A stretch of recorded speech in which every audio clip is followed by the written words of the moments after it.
I No Longer Look Back, written by Jules Rahman Ong, published 1st May 2018. One Aziza Wan Ismail arrives late for her appointment. It will be a strenuous day in Parliament debating against a crucial motion on electoral redelineation. She apologizes but still makes sure not to miss her afternoon Asar prayer. Immaculately dressed in a neat light-colored headscarf and baju kurung, Wan Aziza is a perfect picture of Muslim piety, modesty, and moderation. The good doctor has sandwiched her appointment between her parliamentary duties as leader of the opposition to object to a motion hastily pushed through by the ruling party, a common occurrence in Malaysian politics, visiting her husband, former opposition leader Anwar Ibrahim. He's currently in jail on sodomy charge that many believe was politically motivated to prevent him from contesting in the coming elections. The authorities have said that Anwar will be released from prison on 8 June 2018. On the day of a meeting, Anwar's recuperating in hospital from a shoulder operation. A blessing in disguise as the hospitalization allows him daily family visits instead of the once-a-month permitted prison visit, separated by a thick pane of glass with no physical contact, that the family has endured since 2015. The pleasure is visible on his wife's face. But there's bad news too. That afternoon, the highly criticized motion on electoral redelineation was bulldozed through with a simple majority. Many see the redrawing of the boundaries as a case of blatant gerrymandering to the benefit of the incumbent coalition Barisan Nasional in the coming elections to be held on 9th May. It's to be expected, but it still hits me hard when it happens that our country's democracy has come to this erosion of democracy, Wan Aziza laments. Ignoring the way in which different ethnic communities live in close proximity in Malaysia, the electoral boundaries have been redrawn in such a way that ethnic Malays are almost neatly divided from the ethnic Chinese populace, possibly based on an assumption that Malays are more likely to support the Malay-dominant government or the Chinese lean towards the opposition. It relegates opposition constituents to super large constituencies. In some places, these constituencies are 10 times larger in terms of the number of voters than pro-Barisan areas.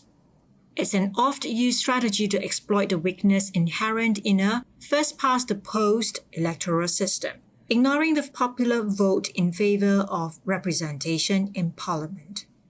This is among many of the ways Barisan has put us at a disadvantage, but it has never been so blatant, says Wan Aziza. Fellow opposition veteran leader Lim Kit Siang of the Democratic Action Party was suspended from Parliament following a heated debate during which he questioned the embargoing of the motion until the 11th hour, thus losing another critical vote. The United Malays National Organisation, more commonly known as UMNO, has ruled Malaysia with its coalition partners under the umbrella name of Barisan Nasional since the country gained independence from the British in 1957, making it the world's longest ruling coalition. Its unbeatable record is thanks to a combination of strict controls over the media and civil liberties, elections plagued by allegations of vote rigging and corruption, and compromised public institutions. According to the Freedom House Freedom in the World report, Malaysia is described as only partly free, with an aggregate score of 45 out of 100. In the last few years, the government under Prime Minister Najib Razak has been embroiled in a massive corruption scandal described by US Attorney General Jeff Sessions as kleptocracy at its worst. Sessions revealed that nearly half of all the corruption proceeds seized by the US government is related to One Malaysia Development Berhad, 1MDB, a government investment fund spearheaded by Najib. Funds raised by 1MDB and guaranteed by the Malaysian government have allegedly been used to finance lavish spending sprees ranging from expensive artworks, jewelleries, real estate, a luxury yacht, and 2 Hollywood movies. Red Granite Pictures, whose CEO Riza Aziz is Najib's stepson, agreed in March to make a forfeiture payment of US dollars 60 million to resolve legal action taken in relation to its role in the 1MDB scandal. With such a high-profile scandal hogging headlines, Najib is doing all he can to maintain power. According to some observers, this election is nothing more than a desperate bid for a third term to avoid potential arrest.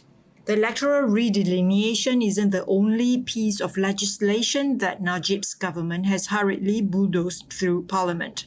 The anti-fake news bill was passed in early April, just a week after it was first tabled.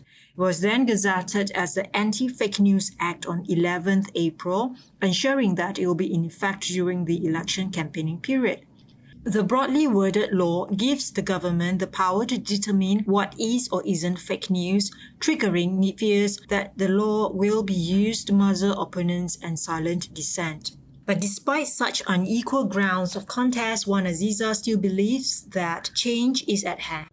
I am optimistic, I have to be, and Wan's incorrigible optimism has rubbed off me, she says.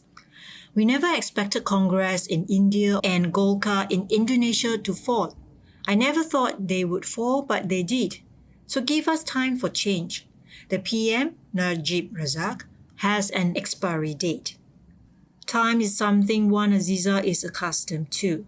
She was thrust into the political limelight 20 years ago when Anwar Ibrahim was sacked as Deputy Prime Minister and jailed on a corruption charge relating to sodomy, which many believed was politically motivated. Anwar's political differences with then Prime Minister Dr. Mahathir Mohamad had come to a head during the Asian financial crisis in 1998. Anwar was arrested at his home in the night of 20th September 1998. It was an overly dramatic display of force. Balaclava-clad special forces stormed the family home, pointing automatic machine guns at unarmed civilians consisting of Wan Aziza, the children, relatives, friends, and supporters. That night still haunts her and had a lasting effect on her youngest daughter, Nurul Hana, who was only 5 at that time. Wan Aziza recounts the traumatic events in her memoirs. They stormed our house during Isya, nighttime prayers, pointing their submachine guns. It was so tense, uncalled for, and inhumane. There were children, relatives, and our supporters at that time. My husband, father of my children, was dragged out in a humiliating and frightening way in front of his children. During the 6 years Anwar Ibrahim was in prison, Wan Aziza, who never had any political ambitions, stepped up to lead the fledgling Reformasi movement started by her husband. The movement later evolved into the only viable opposition coalition to challenge Malaysia's one-party system. Her strength, she says, was derived from her personal tragedy and her faith in God. I steeled my heart, strengthened my spirit, because I know if I fail, my children will fail. Perhaps my husband will not make it. Only my prayers and surrender to Allah with the effort I put in, she wrote in the memoirs published on her blog. Anwar Ibrahim has spent a total of 9 years in jail and is regarded as a prisoner of conscience by Amnesty International. The personal anguish suffered by Wan Aziza and her family was transformed into a movement to free Anwar, giving ammunition to the Reformasi movement to fight against the tyranny of Mahathir Mohamad, Malaysia's longest-serving Prime Minister. Today, the efforts of Wan Aziza and her supporters have undergone a subtle transformation, coalescing into a movement for justice to free the country from a system of governance that breeds corruption, symbolized by Prime Minister Najib Razak. But a greater change has occurred, one widely described as potential game changer as Malaysia heads to the polls. A controversial leader, Mahathir was credited as the architect of Malaysia's economic power. Among his local detractors, he was known as Mahafiraun, the Great Pharaoh, and Mahazalim, the Great Evil One. In short, a dictator with no tolerance for dissent. Now in a tale of karmic retribution, the 92-year-old horrified by Najib's alleged corruption has come out of retirement to contest in the 14th general election against not just the party that brought him to power, but against the man he handpicked to be Prime Minister. And he's doing it in Wan Aziza's party Keadilan Rakyat (PKR) colours. Campaign posters of Wan Aziza and Mahathir, both medical doctors turned politicians standing side by side, leading the opposition coalition Pakatan Harapan, Alliance of Hope, in a bid to oust Najib Razak is a sight to behold and a great irony not lost on both supporters and detractors. Can a leopard change its sport? Asked the Economist after Mahathir's appearance in court as Anwar stood trial for another sodomy charge. The two men shook hands. It had been 18 years since they had last met. Back then, Mahathir had been the Prime Minister and Anwar the out-of-favour former Deputy Prime Minister facing his first sodomy charge. I asked Wan Aziza if she's really able to forgive the man who had caused so much pain to her family. He came to ask Mahathir. We did not seek him out, she replies. It was hard for many. Some are victims of Mahathir. But Anwar thinks more of the future. He doesn't hold any grudge. That is his strength.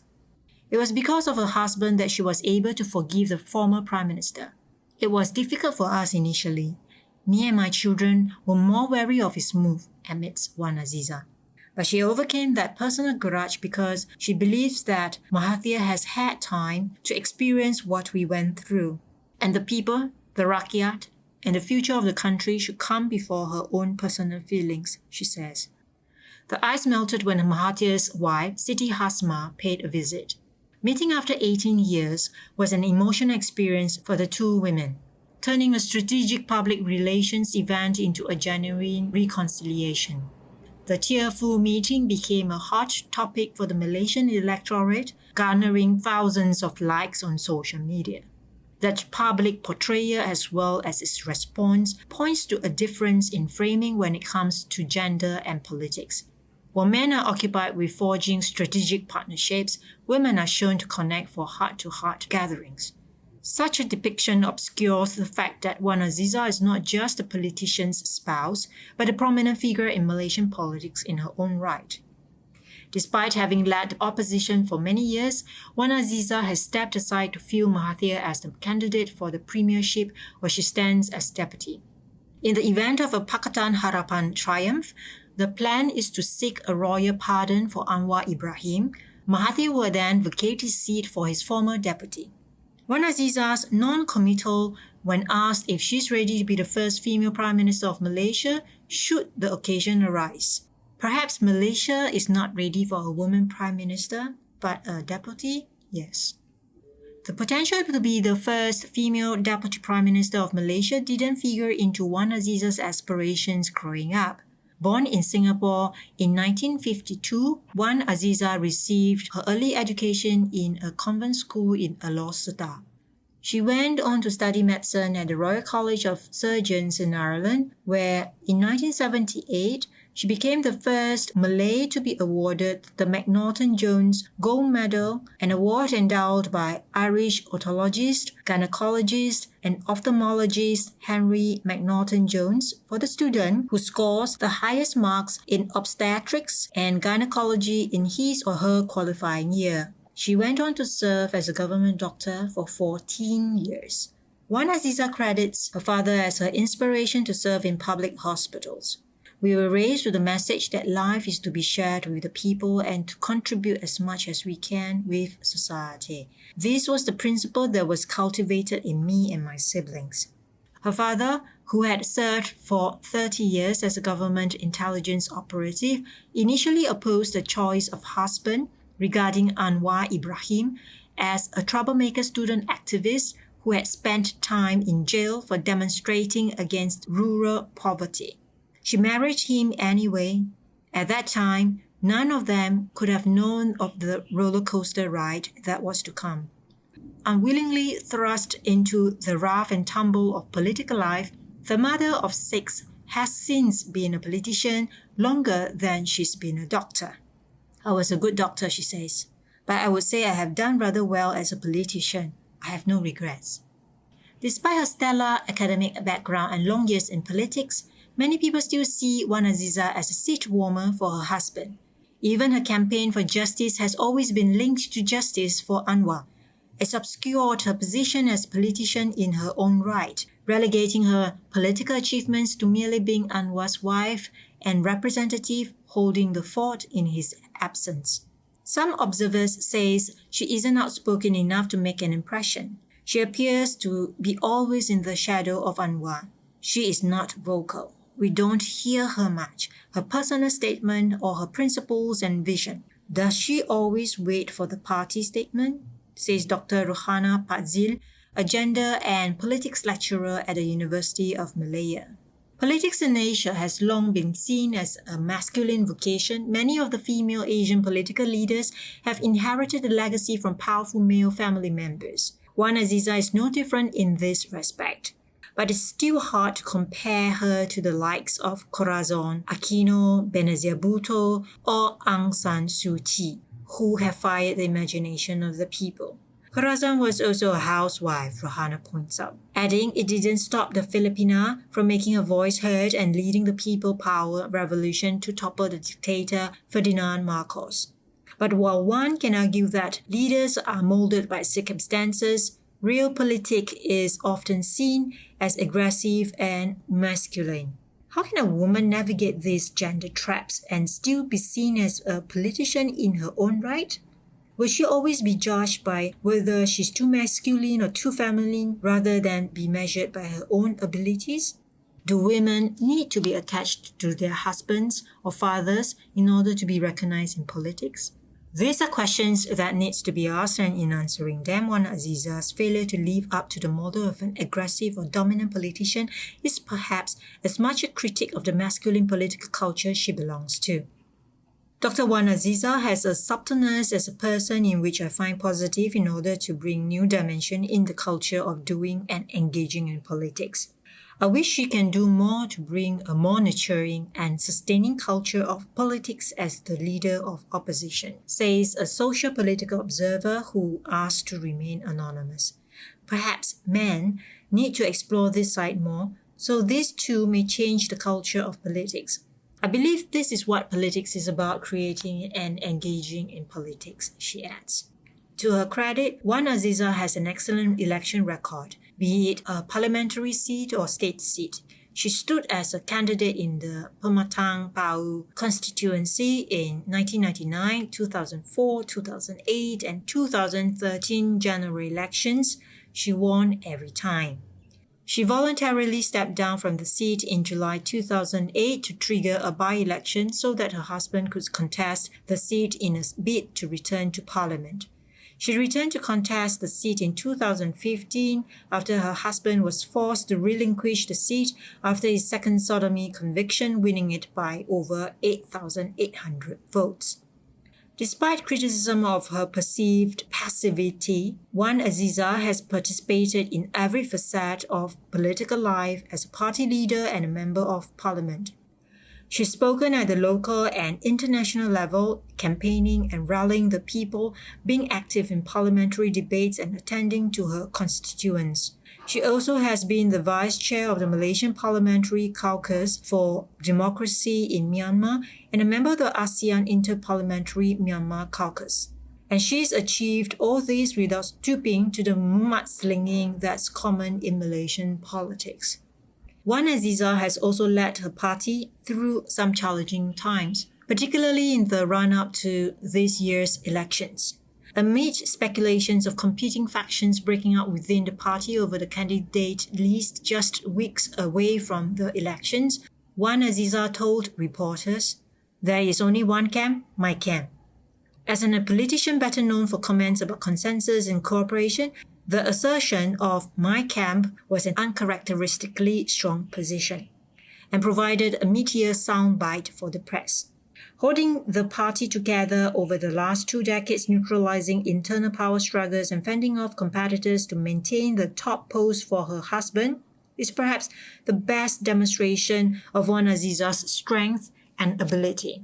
Yes, politics is masculine, but there are many ways to skin a cat. I don't have to shout. I don't have the oratorial skill I wish I had. But the party sees me as mother figure. Everything we do is by consensus and they accept me, she says. She often credits the respect, support, and consensus of her party members and coalition partners for her successes.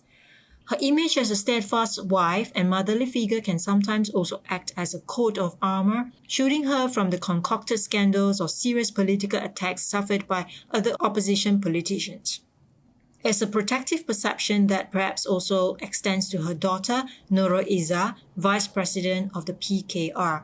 When Nurul Izzah was arrested for sedition for questioning the judiciary over Anwar's conviction during a 2015 speech in Parliament, many Malaysians were outraged by what they regarded as a low blow. Even some UMNO members expressed their displeasure. Nurul Izzah was released after a night at the police lockup. In the same way, if anyone tries to hurt Wan Azizah, Malaysians will rise up. She is too nice to be harmed, opines Dr. Ruhana. As a politician, Wan Azizah is less divisive than her husband, appealing to the ordinary men and women on the street. Known by her supporters as Kak Wan, Sister Wan, she has won admirers among the citizenry for her humbleness and gentleness.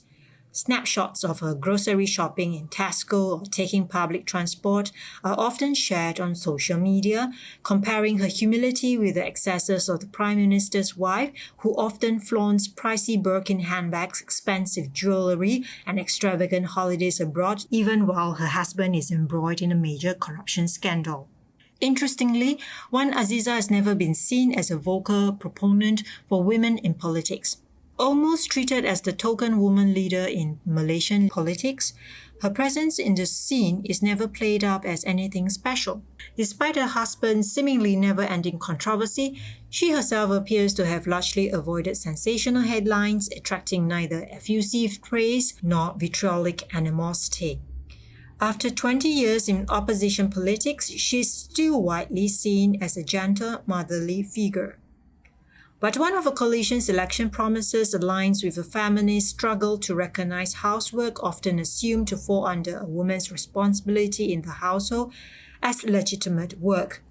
It's the first time in Malaysian history that an election manifesto contains a promise to provide housewives with social security under the Employer Providence Fund (EPF) system. Under this proposal, husbands will contribute 2% of their earnings into their wives' EPF accounts, while the federal government contributes 50 ringgit, $16.50 a month. It's based on the principle that homemakers should be compensated for their work and therefore not left financially vulnerable in their old age. But some husbands are already grumbling. As one male Barisan minister asked, "So, does it mean wives are working for their husbands?" We are offering this scheme in our manifesto as we see many cases of single mothers having to fend for the children after their husbands left the family, Wan Azizah explains in one of her campaign speeches. She herself was left with 6 children to fend for when Anwar was dragged to jail. Wan Azizah and Siti Hasma, Mahathir's wife, are now campaigning to get Malaysian women to vote, an effort that hasn't garnered major media attention.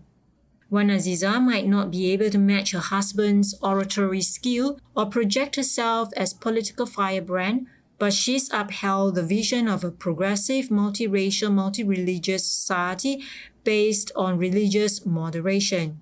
She's also been a role model to her eldest daughter, Nurul Izzah, herself a prominent figure in Malaysian politics. "I learned patience from her. She is very simple and heartfelt," says Nurul Izzah.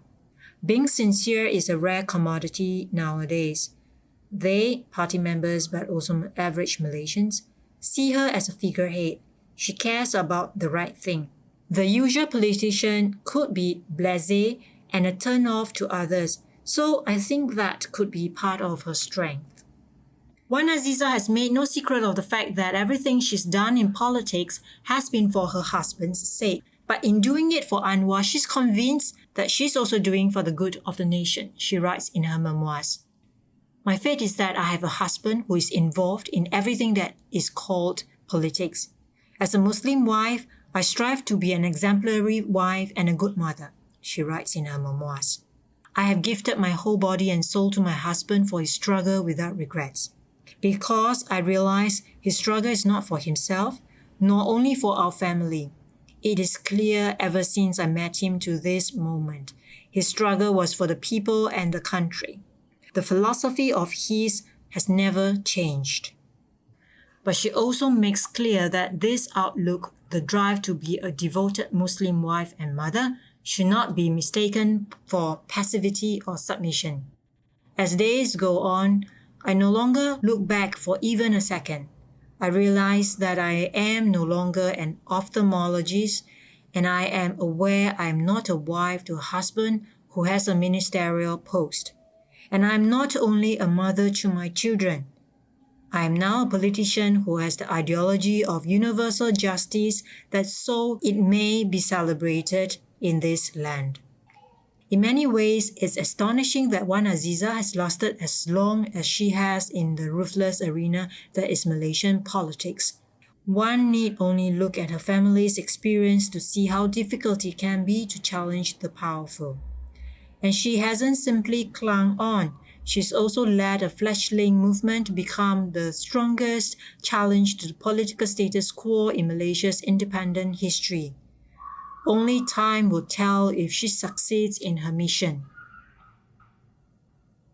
Jules Rama Ong is a freelance writer, fixer, producer, and an award-winning independent documentary filmmaker. He holds a permaculture design certificate and is passionate about creating a world where humans live sustainably with animals, plants, and minerals.